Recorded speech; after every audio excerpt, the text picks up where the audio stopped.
కాపాడండి, కాపాడండి, blue dragon వస్తుంది, అందరూ పరిగెత్తండి, పారిపోండి.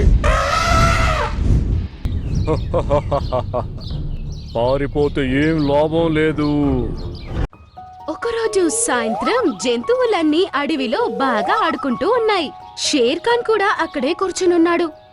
అదే సమయంలో మింకు ఎలుగుబంటి భయపడుకుంటూ అక్కడికి పరిగెత్తుకుంటూ వస్తుంది. షేర్ ఖాన్, మన అడవికి బాగా పెద్ద ఆపద రాబోతోంది. అప్పుడు మోంటు కోతి దాన్ని ఎదురుగా వెళ్తుంది. నాతో చెప్పు, నేను ఆపద తొలగించే ప్రయత్నం చేస్తా. అప్పుడు షేర్ ఖాన్ కోపంగా వెళ్లి కోతి తల మీద ఒకటి పెట్టి దూరం వెళ్ళమన్నాడు. నువ్వు నోరు మూసుకో మౌంటో. ఏమైంది మింకు? నేను ఒక బ్లూ డ్రాగన్ ఆకాశంలో ఎగురుతూ ఉంటే చూశాను. అది దాని నోటి నుండి అగ్నిగోళాలు విసురుతోంది. అది అడవిని చాలా చోట్ల తగలబెట్టేసింది. ఏం చెప్పావు? అడవి తగలబెడుతోందా? మనమందరం ఇప్పుడు అక్కడికి వెళ్ళాలి.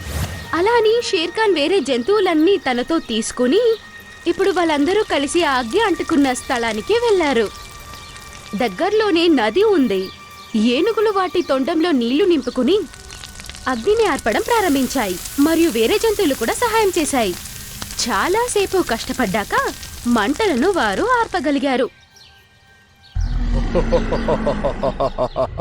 వాళ్ళందరూ పైకి చూశారు. అప్పుడు వాళ్ళ తల మీద బ్లూ డ్రాగన్ తిరుగుతూ ఉంది. అది జంతువులన్నిటిపైన తన నోటి నుంచి అగ్నిగోళాలు విసురుతూ ఉంది. కాపాడండి. జంతువులన్నీ తప్పించుకుంటూ వెళ్ళిపోతున్నాయి. కానీ ఆ గోళాలన్నీ ఎక్కడ పడుతున్నాయో అక్కడంతా అగ్ని అంటుకుంటుంది. పారిపోతే ఏం లాభం లేదు. అది కిందకొచ్చి నిలబడి గట్టిగా నవ్వడం ప్రారంభించింది.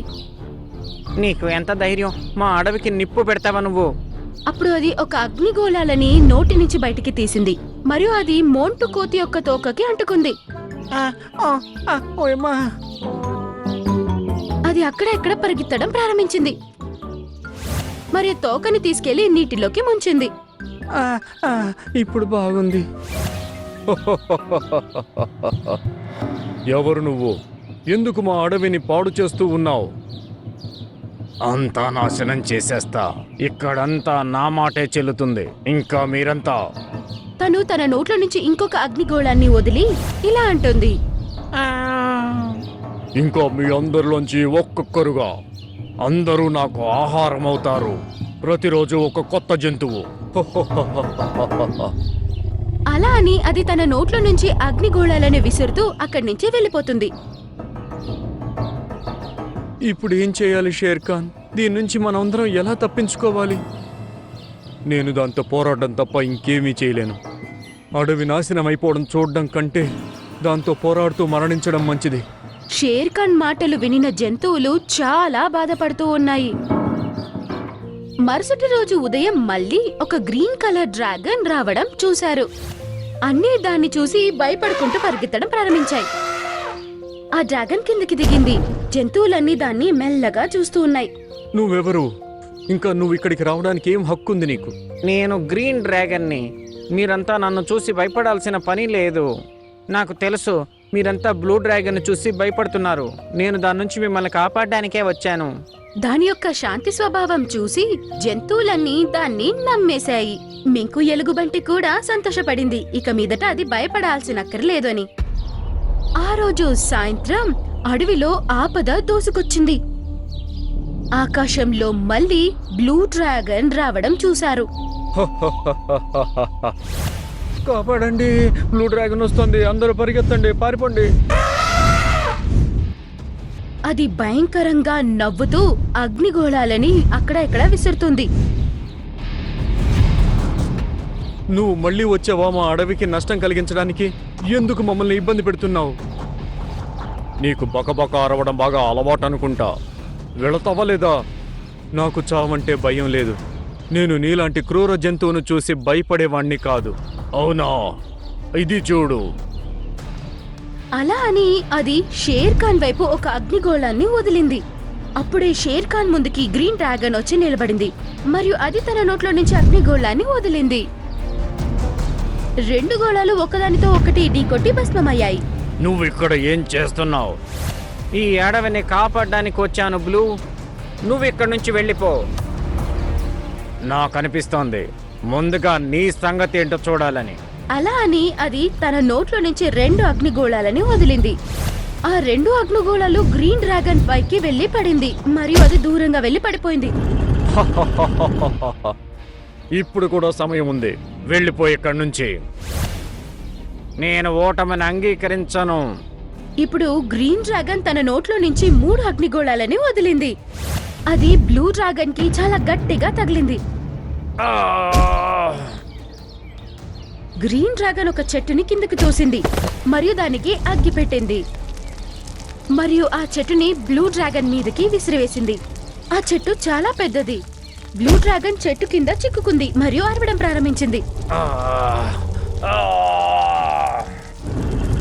చాలాసేపు పోరాడి అది చెట్టు కింద నుంచి బయటికి వచ్చింది.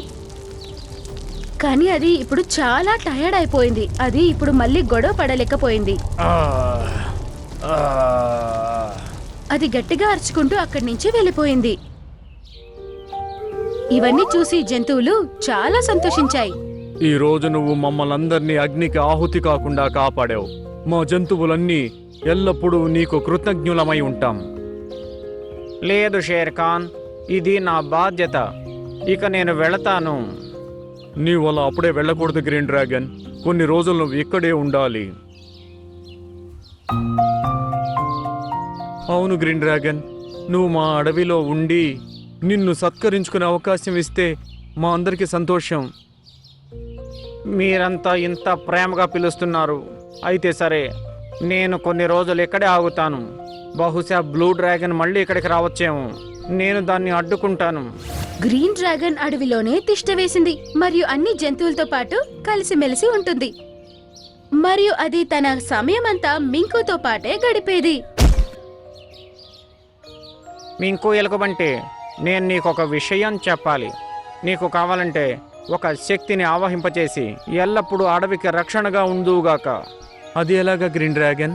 మీ యొక్క ఈ అడవిలో ఒక లోతైన సొరంగం ఉంది. అక్కడ ఒక మాయా ద్వీపం ఉంది. ఒకవేళ నువ్వు దాన్ని వశం చేసుకుంటే అప్పుడు నువ్వు ఈ అడవికున్న అన్ని సమస్యల్ని పరిష్కరిస్తావు. ఒకవేళ అలా అయితే నువ్వు ఇప్పటిదాకా దాన్ని ఎందుకు తీసుకోలేదు? ఆ ద్వీపాన్ని ఈ డ్రాగను తీసుకోలేదు. అందుకే నేను నీకు చెబుతున్నాను. అరే వా, మాయా ద్వీపం.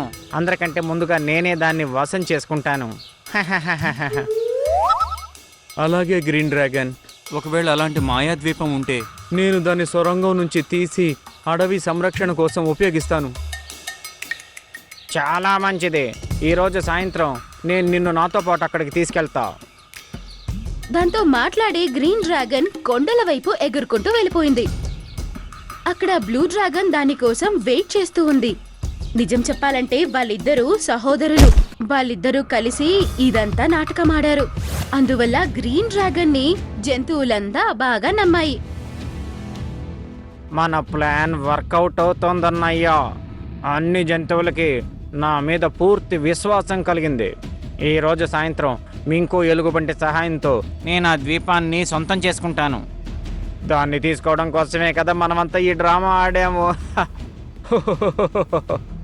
అవును, ఈ జంతువులు ఏ ఒక్క మాయా దీపం గురించి మాట్లాడుతున్నాయి?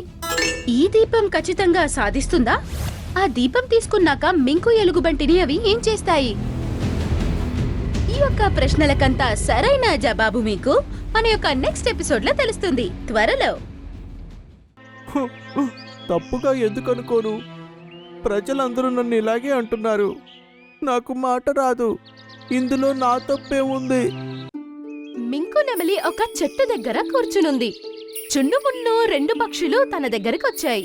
మింకు బాబాయ్, మాకొక కథ వినిపిస్తావా? మీరు కథ చెబితే వినడానికి చాలా బాగుంటుంది. సరే పిల్లలు, మీకు ఈరోజు ఎలాంటి కథ వినిపిస్తానంటే, దీనివల్ల మనకి ఏం తెలుస్తుందంటే మన భయం వల్ల కూడా ఒక్కొక్కసారి మనకి మంచి జరుగుతుందని. సరే వినండి. ఒక చిలకుంది. తన పేరు చిరుకుట్. అది ఎప్పుడైతే పెద్ద అయిందో తన జీవితంలో ఒకే ఒక సమస్య ఏమిటి బాబాయ్? కంగారు పడకండి, చెప్తున్నాను కదా, మధ్యలో మాట్లాడకండి. నేను తిన దగ్గర చెప్పాను బాబాయ్ కథ చెప్పేటప్పుడు మధ్యలో డిస్టర్బ్ చేయదు అని. ఈ చిలుక జీవితంలో ఉన్న ఒక సమస్య ఏంటంటే తను ఎప్పుడు పెరిగిందో నువ్వు చెప్పలేవు, తనతో మాట్లాడలేవు కూడా. ఒకరోజు చిరుకుట్ కొమ్మ మీద కూర్చుంది. దగ్గరలో ఉన్న పక్షులన్నీ పళ్ళు తింటున్నాయి. ఈ పక్షులన్నీ ఎంత మంచి మంచి పళ్ళు తింటున్నాయో, నాకు కూడా ఇలా అయితే ఎంత బాగుంటుందో. పక్షి చిరుకుట్ని చూసి ఇలా అంటుంది.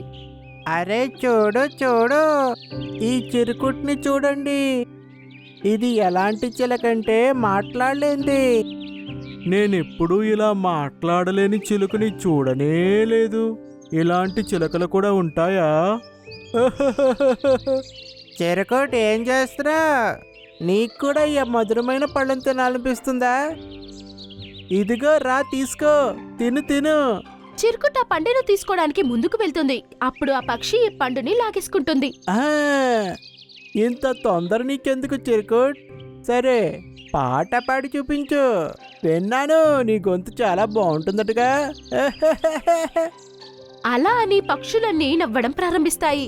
మరియు చిరుకుట్ పాపం చాలా బాధపడుతుంది మరియు ఎగిరి వేరే చెట్టు మీదకి వెళ్ళిపోతుంది. అప్పుడు చింకీ పక్షి చిరుకుట్ దగ్గరికి వచ్చింది. ఆ పక్షులు మాట్లాడిన విషయాలన్నీ నేను అన్నీ విన్నాను, నువ్వు బాధపడకు. చిరుకుట్ కళ్ళల్లో నుంచి నీళ్ళొస్తున్నాయి. తప్పుగా ఎందుకు అనుకోను, ప్రజలందరూ నన్ను ఇలాగే అంటున్నారు. నాకు మాట రాదు, ఇందులో నా తప్పే ఉంది. చింకీ ఇలా అంటుంది. నేను నీకు సహాయం చేస్తాను. నీకు సహాయం చేయగల ఒక పక్షి నాకు తెలుసు. అలాగా? ఇది నిజంగా జరుగుతుందా? నిజంగా నేను మాట్లాడగలనా? అవునన్నయ్యా, ఎందుకు కాదు? నువ్వు నాతో రా. నువ్వు మాట్లాడగలవు మరియు అన్ని జంతువులతో పాటు కూడా మాట్లాడగలుగుతావు. నల్లకొండ దగ్గర మర్రి చెట్టు మీద గుడ్లగూబ ఉంది. తను మంచి వైద్యుడు. తను ఖచ్చితంగా నీకు సహాయం చేయగలడు. ఇద్దరు ఎగిరి వైద్యుడైన గుడ్లగూబ దగ్గరకు వచ్చారు.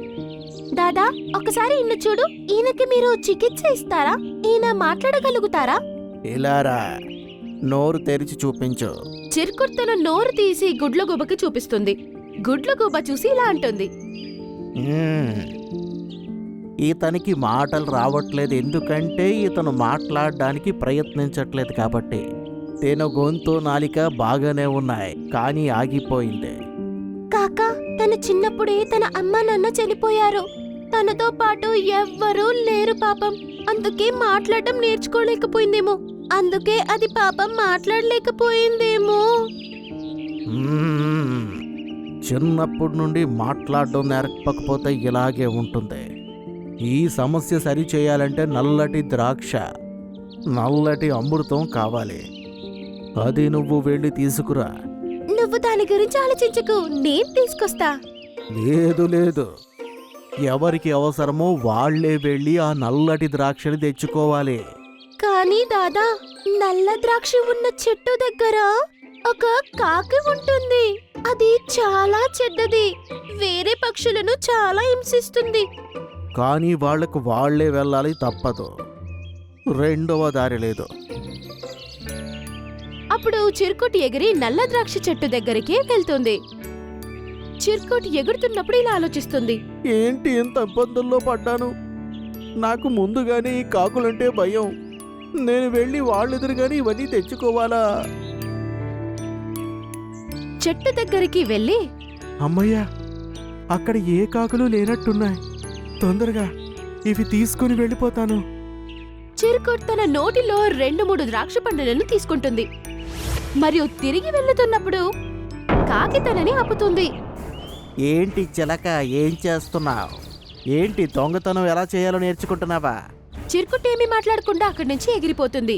అప్పుడు కాకి తనని కాళ్లతో పట్టుకొని నల్ల గుహ లోపలికి తీసుకెళ్తుంది మరియు తలుపులు మూసేస్తుంది.